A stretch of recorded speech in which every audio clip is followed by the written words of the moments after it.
ನಮಸ್ಕಾರ ವೀಕ್ಷಕರೇ, on spot ನ್ಯೂಸ್ಗೆ ಸ್ವಾಗತ. ನಾನು ಸಂಗೀತ. ಅಕೌಂಟೆಂಟ್ ಚಂದ್ರಶೇಖರ್ ಆತ್ಮಹತ್ಯೆ ಪ್ರಕರಣದ ಹಿನ್ನೆಲೆಯಲ್ಲಿ ಸಚಿವ ನಾಗೇಂದ್ರ ರಾಜೀನಾಮೆ ನೀಡಬೇಕು ಎಂದು ಲೋಕಸಭಾ ಸದಸ್ಯ ಡಾಕ್ಟರ್ ಉಮೇಶ್ ಜಾಧವ್ ಆಗ್ರಹಿಸಿದರು. ಕಲಬುರಗಿಯ ಪತ್ರಿಕಾ ಭವನದಲ್ಲಿ ಕರೆದ ಸುದ್ದಿಗೋಷ್ಠಿಯನ್ನು ಉದ್ದೇಶಿಸಿ ಮಾತನಾಡಿದ ಅವರು, ಚಂದ್ರಶೇಖರ್ ಡೆತ್ ನೋಟ್ ನಲ್ಲಿ ಕೆಲ ಅಧಿಕಾರಿಗಳ ಹೆಸರು ಉಲ್ಲೇಖ ಮಾಡಿದ್ದಾರೆ. ಡೆತ್ ನೋಟ್ ನಲ್ಲಿ ಸಚಿವರ ಸೂಚನೆ ಅಂತ ಕೂಡ ಉಲ್ಲೇಖ ಮಾಡಿದ್ದಾರೆ. ಹೀಗಾಗಿ ಸರ್ಕಾರ ಸಚಿವ ನಾಗೇಂದ್ರ ಅವರನ್ನ ಸಂಪುಟ ದರ್ಜೆಯಿಂದ ವಜಾ ಮಾಡಬೇಕು. ಇಲ್ಲದೆ ಹೋದರೆ ರಾಜ್ಯಾದ್ಯಂತ ಸರ್ಕಾರದ ವಿರುದ್ಧ ಬಿಜೆಪಿ ಪ್ರತಿಭಟನೆ ನಡೆಸಬೇಕಾಗುತ್ತದೆ ಎಂದು ಎಚ್ಚರಿಕೆ ನೀಡಿದ ಅವರು, ಈ ವಿಷಯ ನಾಗೇಂದ್ರ ಹೇಳಿಲ್ಲ ಅಂದ್ರೆ ಬೇರೆ ಯಾರಾದ್ರೂ ಸಚಿವರು ಹೇಳಿರಬೇಕು ಅಲ್ವಾ? CM, super CM, special baby ಹೇಳಿರ್ಬೇಕು ಅಲ್ವಾ ಎಂದ ಜಾಧವ್, ಸ್ಪೆಷಲ್ ಬೇಬಿ ಅಂತ ಹೇಳುವುದರ ಮೂಲಕ ಪರೋಕ್ಷವಾಗಿ ಪ್ರಿಯಾಂಕ್ ಖರ್ಗೆ ಅವರನ್ನ ಜಾಧವ್ ಟೀಕಿಸಿದರು. ಇವತ್ತು ನಿಮಗೆ ಗೊತ್ತಿದೆ, ಇವತ್ತು ಜೂನ್ 6ರ ಒಳಗಡೆ ಸಚಿವ ನಾಗೇಂದ್ರ ಅವರು ರಾಜೀನಾಮೆ ಕೊಡಲೇಬೇಕು. ಇಲ್ಲವಾದರೆ ರಾಜ್ಯಾದ್ಯಂತ ಉಗ್ರ ಸ್ವರೂಪದ ಹೋರಾಟವನ್ನು ಮಾಡಲಾಗುವುದು. ಪರಿಶಿಷ್ಟ ಪಂಗಡದವರ ಕಲ್ಯಾಣಕ್ಕಾಗಿ ಮೀಸಲಿಟ್ಟ 187 ಕೋಟಿ ರೂಪಾಯಿಗಳು ಲೂಟಿ ಮಾಡುವುದರ ಮೂಲಕ ಕಾಂಗ್ರೆಸ್ ಸರ್ಕಾರ ಸಂಪೂರ್ಣವಾಗಿ ಭ್ರಷ್ಟಾಚಾರದಲ್ಲಿ ಮುಳುಗಿದೆ. ಇದಕ್ಕಾಗಿ ಅಧಿಕಾರಿಗಳನ್ನು ದುರ್ಬಳಕೆ ಮಾಡಿಕೊಂಡು ಸಚಿವರು ಇಲಾಖೆ ಹಣವನ್ನು ದೋಚುವಲ್ಲಿ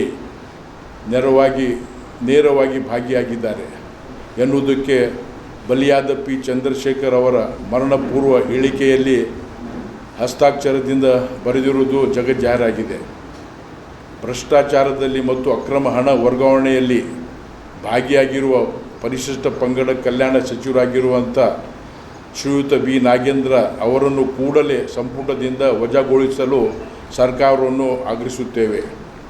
ಈ ಪ್ರಕರಣದಲ್ಲಿ ಸಚಿವರೇ ನೇರವಾಗಿ ಭಾಗಿಯಾಗಿರುವುದರಿಂದ ಸರ್ಕಾರ ಇದನ್ನು ಮುಚ್ಚಿ ಹಾಕುವ ಸಾಧ್ಯತೆ ಇರುವುದರಿಂದ ಪ್ರಕರಣದ ತನಿಖೆಯನ್ನು ಕೂಡಲೇ CBIಗೆ ವಹಿಸಬೇಕು.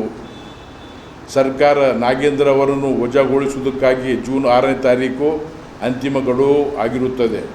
ಜೂನ್ 6ರ ಒಳಗಡೆ ಭ್ರಷ್ಟಾಚಾರದಲ್ಲಿ ಭಾಗಿಯಾಗಿರುವ ಸಚಿವರನ್ನು ಸಂಪುಟದಿಂದ ಕೈ ಬಿಡದಿದ್ದಲ್ಲಿ ರಾಜ್ಯಾದ್ಯಂತ ತೀವ್ರವಾದ ಹೋರಾಟವನ್ನು ಬಿಜೆಪಿ ಕೈಗೊಳ್ಳುತ್ತದೆ ಮತ್ತು ಭ್ರಷ್ಟಾಚಾರಿಗಳ ರಕ್ಷಣೆ ನಿಂತಿರುವ ಕಾಂಗ್ರೆಸ್ ಸರ್ಕಾರ ವಿರುದ್ಧ ರಾಜ್ಯಾದ್ಯಂತ ತೀವ್ರ ಪ್ರತಿಭಟನೆಗೆ ಇಳಿಯುತ್ತದೆ.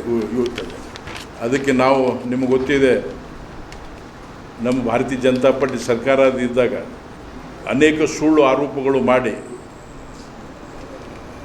ಪ್ರಚಾರ ತಗೊಂಡ್ರು ಕಾಂಗ್ರೆಸ್ ಸರ್ಕಾರ. ಇವತ್ತು ಒಬ್ಬ ಗೌರ್ಮೆಂಟ್ ಆಫೀಷಿಯಲ್ ಡೈಯಿಂಗ್ ಡಿಕ್ಲರೇಷನ್ ಅಂತ ಹೇಳ್ತೀವಿ ನಾವು ಇಂಗ್ಲೀಷಲ್ಲಿ, ಡೈಯಿಂಗ್ ಡಿಕ್ಲರೇಷನ್ ಕೊಟ್ಟಿದ್ದಾರೆ. ಇವತ್ತು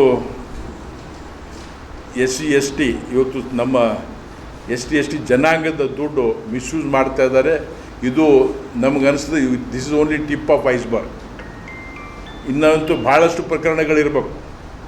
ಇವತ್ತು ಒಬ್ಬನು ಸುಸೈಡ್ ಮಾಡಿಕೊಂಡಿದ ಮೇಲೆ ಈ ಪ್ರಕರಣ ಹೊರಗೆ ಬಂದಿದೆ. ಅದಕ್ಕೆ ಈ ಸರ್ಕಾರ ಕೂಡಲೇ ನಾಗೇಂದ್ರವನ್ನು ವಜಾಗೊಳಿಸಲಿಕ್ಕೆ ನಮ್ಮದು ವಿನಂತಿ ಇದೆ ಅಷ್ಟೇ.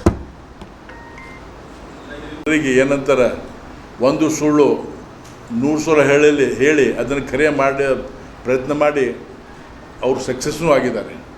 ಇವತ್ತು ಅವರು ಪೂರ್ತಿ ಎಲ್ಲ ರೆಕಾರ್ಡ್ ಇದೆ, ಎಲ್ಲ ಇದೆ. ಆದರೂ ಕೂಡ ಇನ್ನೂವರೆಗೆ ಕೂಡಲೇ ನಾಗೇಂದ್ರ ತಾವೇ ರಿಸೈನ್ ಮಾಡಬೇಕಾಗಿತ್ತು, ಯಾರು ಹೇಳೋದು ಬೇಕಾಗಿದ್ದಿಲ್ಲ. ಆಮೇಲೆ ಹೆಂಗೆ ನಮ್ಮ ಈಶ್ವರಪ್ಪ ಅವ್ರ ಮೇಲೆ ಒಂದು ದೊಡ್ಡ ಆರೋಪ ಮಾಡಿದರು. ಈಶ್ವರಪ್ಪ ಅವ್ರ ತನಿಖೆ ಆಯಿತು, ಅವ್ರು ಕ್ಲೀನ್ ಚಿಟ್ ಕೊಟ್ಟರು. ಕಾಂಗ್ರೆಸ್ದವರು ಒತ್ತಾಯ ಮಾಡಿದರು, ಯಾಕೆ ಅವರಿಗೆ ಅವ್ರ ಮಾನದಂಡ ಅವರೇ ಯಾಕೆ ಪಾಲಿಸ್ತಾ ಇಲ್ಲ? ಅವ್ರ ಮಾನದಂಡ ಅವ್ರು ಪಾಲಿಸ್ಬೇಕು. ಇವತ್ತು ದೀನ ದಲಿತರ ಇವತ್ತು ಯಾವ ಫಂಡನ್ನು ಮಿಸ್ಯೂಸ್ ಮಾಡ್ತಾರೆ, ಇದರಿಂದ ಘೋರ ಅಪರಾಧ ಯಾವುದೂ ಇಲ್ಲ ಅಂತ ಹೇಳ್ತೇನೆ. ಕಲಬುರಗಿಯಲ್ಲಿ ಸ್ತ್ರೀ ರೋಗ ಹಾಗೂ ಮಕ್ಕಳ ಚಿಕಿತ್ಸೆಗಾಗಿಯೇ ಪ್ರತ್ಯೇಕ ಆಸ್ಪತ್ರೆ ಪ್ರಾರಂಭ. ಸುಜಿನಿ ಕಲ್ಯಾಣ ಕರ್ನಾಟಕ ಭಾಗದ ಅತ್ಯಾಧುನಿಕ ತಾಯಿ ಮತ್ತು ಶಿಶುವಿನ ಆರೈಕೆಯ ಆಸ್ಪತ್ರೆ, ಸ್ತ್ರೀ ರೋಗ ತಜ್ಞ ಖ್ಯಾತ ವೈದ್ಯರು ಹಾಗೂ ಮಕ್ಕಳ ತಜ್ಞ ಖ್ಯಾತ ವೈದ್ಯರ ತಂಡದಿಂದ ಕಡಿಮೆ ದರದಲ್ಲಿ ಚಿಕಿತ್ಸೆ. ವಿಶ್ವ ದರ್ಜೆಯ ಉಪಕರಣಗಳ ಮತ್ತು ಅತ್ಯಾಧುನಿಕ ಐಸಿಯು, ಎನ್ಐಸಿಯು ಹಾಗೂ ಇತರೆ ಸೌಲಭ್ಯಗಳಿಂದ ಮಕ್ಕಳಿಗೆ ಗುಣಮಟ್ಟದ ಆರೈಕೆ. ಸುಜಿನಿ ಆಸ್ಪತ್ರೆಯಲ್ಲಿನ ಸೌಲಭ್ಯಗಳು: ದಿನದ 24 ಗಂಟೆಯಲ್ಲಿ ತುರ್ತು ಸೇವೆ, ಹೈ ರಿಸ್ಕ್ ಗರ್ಭಧಾರಣೆ, ಒಬೆಸ್ಟ್ರಿಕ್ ಐಸಿಯು, ನವಜಾತ ಮತ್ತು ಶಿಶು ಐಸಿಯು, ಶಿಶು ಸಂಬಂಧಿತ ಶಸ್ತ್ರಚಿಕಿತ್ಸೆ, ಲ್ಯಾಪ್ರೋಸ್ಕೋಪಿ, ಲಸಿಕಾಕರಣ, ತಜ್ಞ ವೈದ್ಯರ ಸಲಹೆ, ಡಯಾಗ್ನೋಸ್ಟಿಕ್ ಮತ್ತು ಅಲ್ಟ್ರಾಸೌಂಡ್ ಸೇರಿದಂತೆ ಅನೇಕ ಸೌಲಭ್ಯಗಳು ನಿಮ್ಮ ಸುಜಿನಿ ಆಸ್ಪತ್ರೆಯಲ್ಲಿ ಲಭ್ಯ. ಹೆಚ್ಚಿನ ಮಾಹಿತಿಗಾಗಿ ಸಂಪರ್ಕಿಸಿ ಸುಜಿನಿ ಆಸ್ಪತ್ರೆ, ಬಿಗ್ ಬಜಾರ್ ಎದುರುಗಡೆಗೆ, ಕಲಬುರಗಿ. ದೂರವಾಣಿ ಸಂಖ್ಯೆ 08472272727 ಅಥವಾ ಮೊಬೈಲ್ ನಂಬರ್ 9900427814.